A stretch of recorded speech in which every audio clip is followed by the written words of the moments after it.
Kemunculan virus COVID-19 awalnya terdeteksi di negara Cina pada awal Desember 2019. Namun, kini virus tersebut telah merebak dan bahkan menjadi pandemi di dunia, termasuk di Indonesia. Hingga 19 Juni 2020, pukul 9, data dari PHEOC Kementerian Kesehatan Republik Indonesia menyebutkan bahwa terdapat 42.762 kasus coronavirus terjadi di Indonesia dengan 2.339 orang meninggal dunia. Setidaknya dari bulan Maret 2020, angka kasus terkonfirmasi di Indonesia terus meningkat. Meskipun angka ini juga diikuti dengan meningkatnya persenan recovery rate. Namun, apabila pandemi ini dibiarkan terus-menerus terjadi, akan mengakibatkan bertambahnya banyak orang yang meninggal dan dampak lainnya, seperti dampak aktivitas perekonomian, kesejahteraan, psikologis, serta dampak yang merugikan lainnya.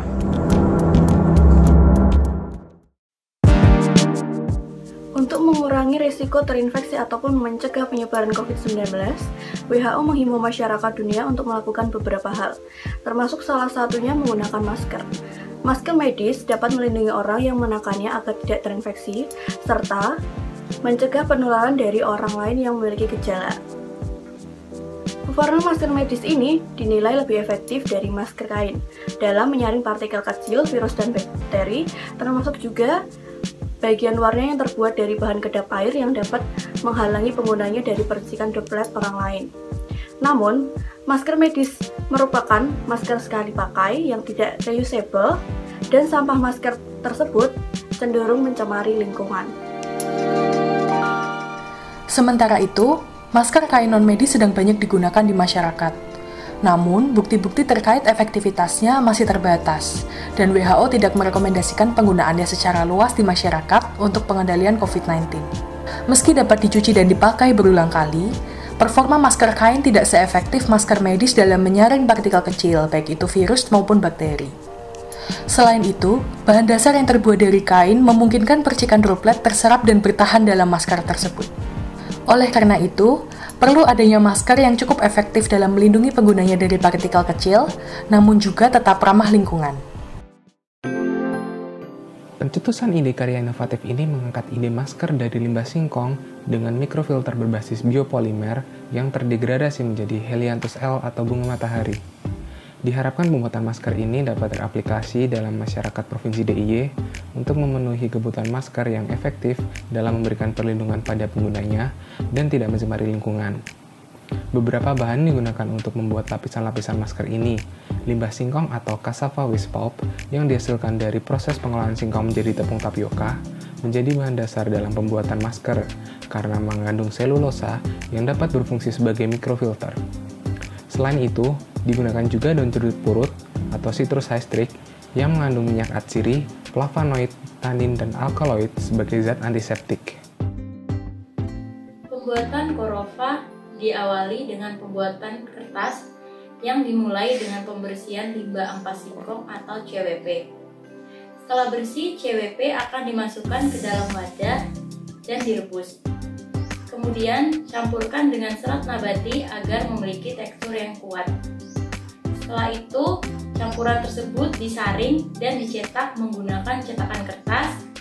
Kemudian, cetakan yang isinya campuran bubur dari CWP akan dijemur hingga kering dan akan berbentuk selembar kertas atau yang menyerupai kertas saring.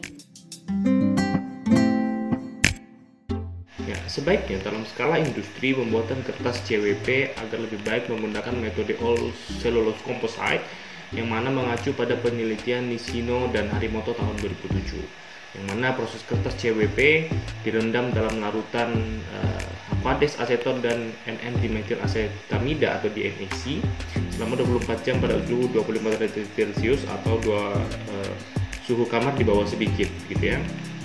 Kemudian kertas hasil pretreatment dicelupkan di dalam liquid fluorine dengan persentase 8% per weight per volume, dan DMAC dengan perbandingan 3:98 pada suhu 30 derajat Celcius atau di atas sedikit dari suhu kamar.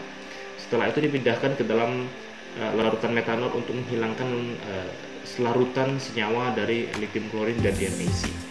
Selanjutnya, kertas hasil perlakuan tersebut dikeringkan. Nah, dengan metode seperti ini kita kemudian memperoleh kertas dengan ukuran 1 sampai 10 mm rentan porinya.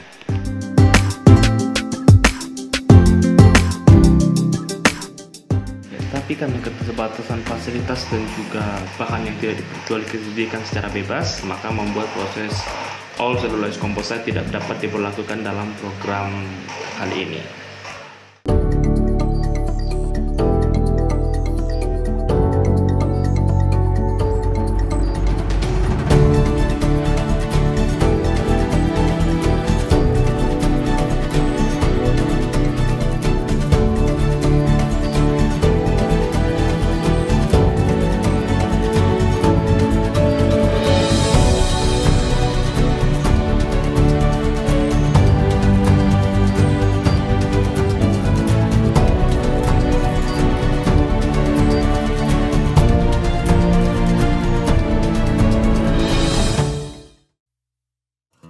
Terima kasih atas waktunya. Semoga KKN tahun ini bisa berjalan dan lancar dan tetap semangat.